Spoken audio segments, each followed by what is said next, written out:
The call came on a Tuesday morning, interrupting my usual coffee and emails routine.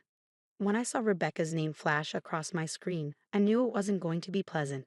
It never was with her. "Hello, Rebecca," I answered, keeping my voice neutral. "I've sold the house," she announced without preamble, her tone dripping with satisfaction. "The papers are signed, and the new owners move in next week.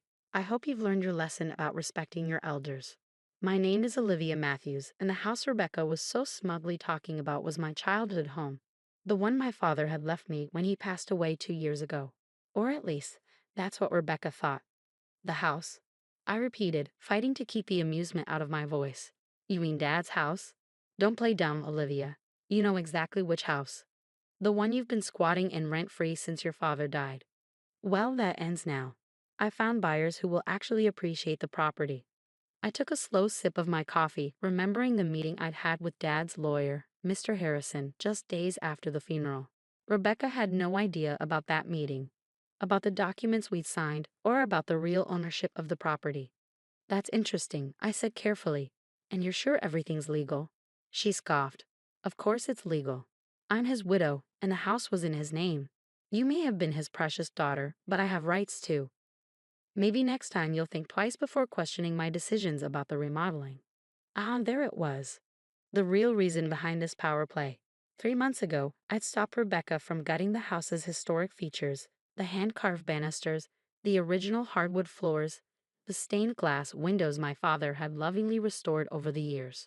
She'd wanted to modernize everything, to erase every trace of the home my father had created. "I see," I said. "Well, I hope you got a good price for it."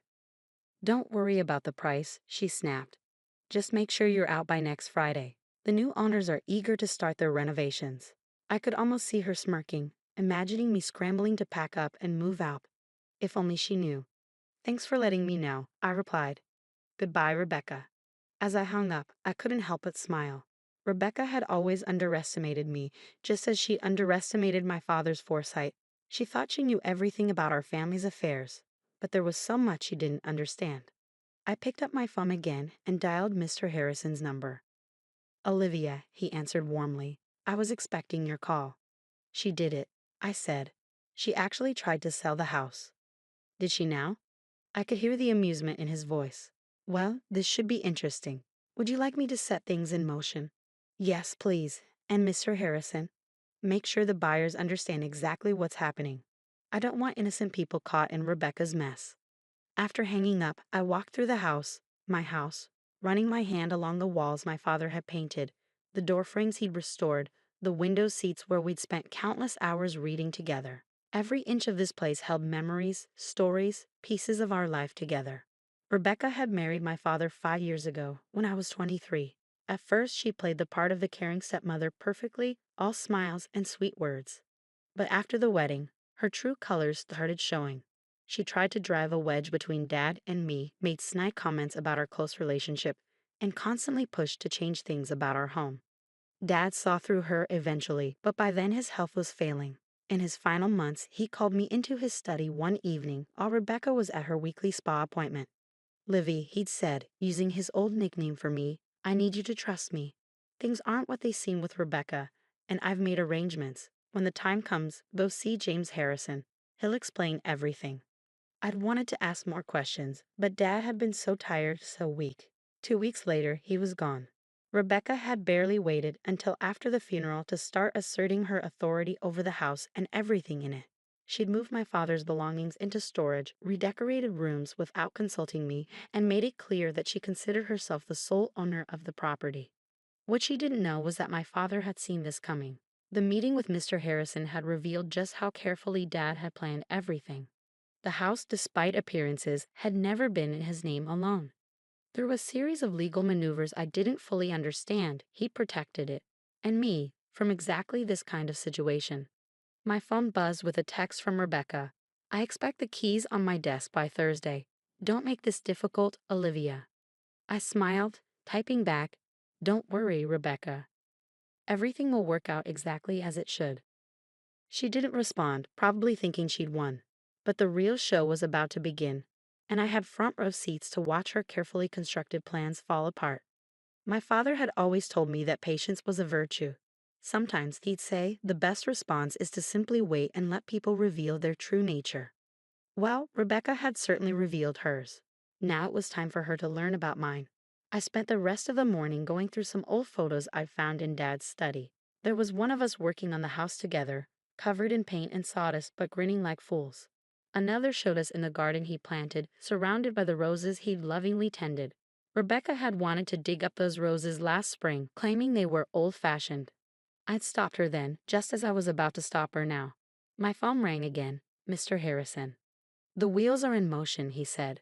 The buyer's lawyer has been notified of the situation.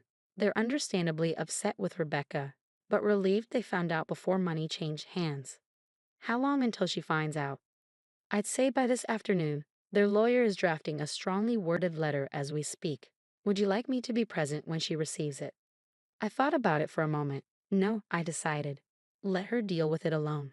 She needs to understand exactly what she's done. As you wish. But Olivia, be prepared for the fallout. People like Rebecca don't take humiliation well. He was right about that. Rebecca had always been proud, always needed to be in control. Finding out that she tried to sell a house she had no right to, that she'd made a fool of herself in front of potential buyers, it would hit her hard. But then again, that was exactly the point. The fallout came faster than I expected. Around 3 in the afternoon, my phone exploded with notifications, multiple missed calls, and increasingly furious texts from Rebecca. What AVU do you want? The last message read, all caps conveying her rage. I was sitting in the garden among my father's roses when she pulled into the driveway. Her Mercedes screeched to a halt, and she stormed out, waving what I assumed was the lawyer's letter. You conniving little witch, she screamed, her carefully maintained facade cracking completely. You knew about this all along. I remained seated, calm despite her fury. Knew about what, Rebecca? Don't play innocent with me. She thrust the letter in my face. The trust, the property transfer, all of it. You and James plotted this behind my back. No, I corrected her gently. Dad and Mr. Harrison arranged it. I just followed his instructions. Her face contorted with rage. Your father would never do this to me. This has to be a mistake. Actually, I stood up, brushing dirt from my jeans. Dad did exactly this to protect both me and the house. He saw through you, Rebecca.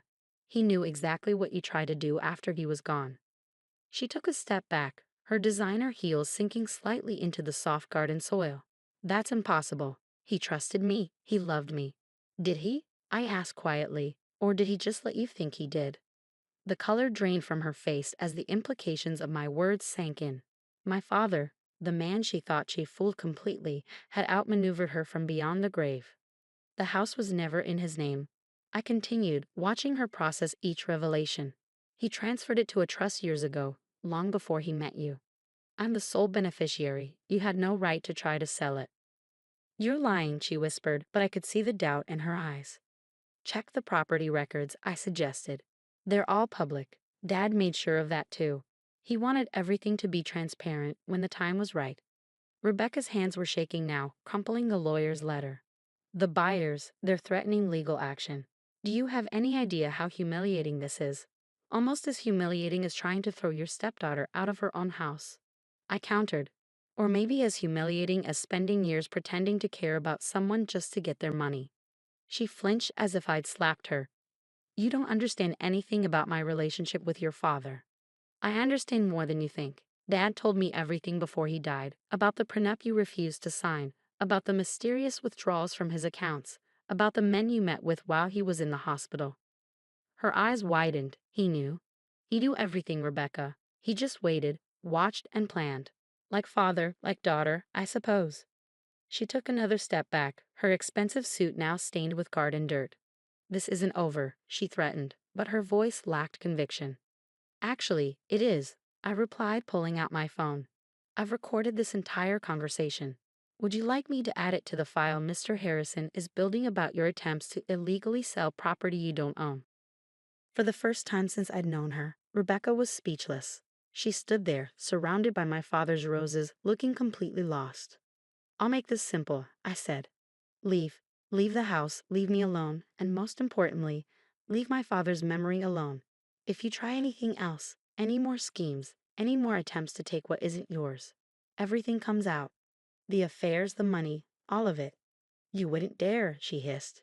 It would damage your precious father's reputation. I smiled, channeling the same quiet strength I'd always admired in Dad. His reputation can handle the truth, Rebecca. Can yours? She stared at me for a long moment, calculation visible in her eyes. Finally, her shoulders slumped slightly. Fine, she spat. Keep the house. Keep your little victory, but don't think this means you've won. I already have, I said simply. I won the moment Dad saw you for who you really are.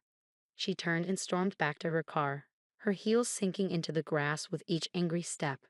As she drove away, I noticed she dropped the lawyer's letter in the garden. Picking it up, I smoothed out the crumpled paper. The legal language was complex, but the message was clear.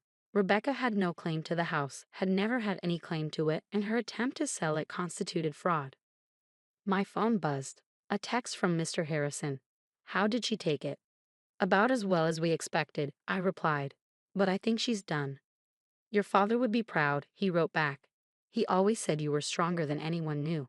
I looked around the garden, at the roses Dad had tended so carefully, at the house he protected so thoroughly. He'd known this day would come, had prepared for it in ways I was only beginning to understand. Rebecca had thought she was teaching me a lesson about respect. Instead, she'd learned one about underestimating people, both the living and the dead. The weeks following Rebecca's confrontation brought unexpected changes. The house felt different somehow, lighter, as if a shadow had been lifted. I spent my evenings restoring rooms to their original state, undoing Rebecca's hasty modernization attempts. One evening, while sorting through boxes in Dad's study, I found a letter addressed to me in his familiar handwriting. The envelope was dated just days before his death. My hands trembled as I opened it. My dearest Livy, if you're reading this, then everything has played out as I expected. Rebecca has probably tried to take the house by now, and you've learned of the trust arrangements I made with James. I'm sorry I couldn't tell you everything while I was alive. Rebecca was watching too closely, and I needed her to believe she had won. You see, I discovered her true nature about a year into our marriage, but by then she had already shown her hand. The mysterious illness that landed me in the hospital? Not so mysterious after all. I had James investigate the occasional dizzy spells, the confusion, the gradual weakening. Rebecca had been adding something to my evening tea. Not enough to kill me quickly, but enough to make it look like natural decline. I played along, let her think she was succeeding. Meanwhile, I made arrangements to protect you and everything we built together. This house isn't just a building, Livy. It's our legacy, every repair and restoration a memory we shared. I know it must have hurt, watching me seem to choose her over you those last few months. Please forgive me for that deception. I needed her to believe she had complete control so she wouldn't suspect what was coming. There's more you need to know. Check behind the loose brick in the study fireplace. I left something there for you.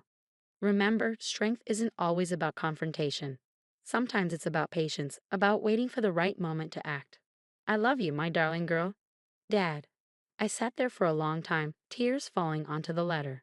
Everything made sense now, his distant behavior in those final months, the cryptic conversations, the way he'd insisted on having tea alone with Rebecca every evening. Moving to the fireplace, I found the loose brick easily. Behind it was a small USB drive and another note. Show this to the police when you're ready. The drive contained videos from hidden cameras Dad had installed, footage of Rebecca adding something to his tea, of her secret meetings with other men, of her phone calls discussing her plans for after his death. He documented everything. My hands shaking, I called Mr. Harrison. James, I said when he answered, I found Dad's letter. And the drive.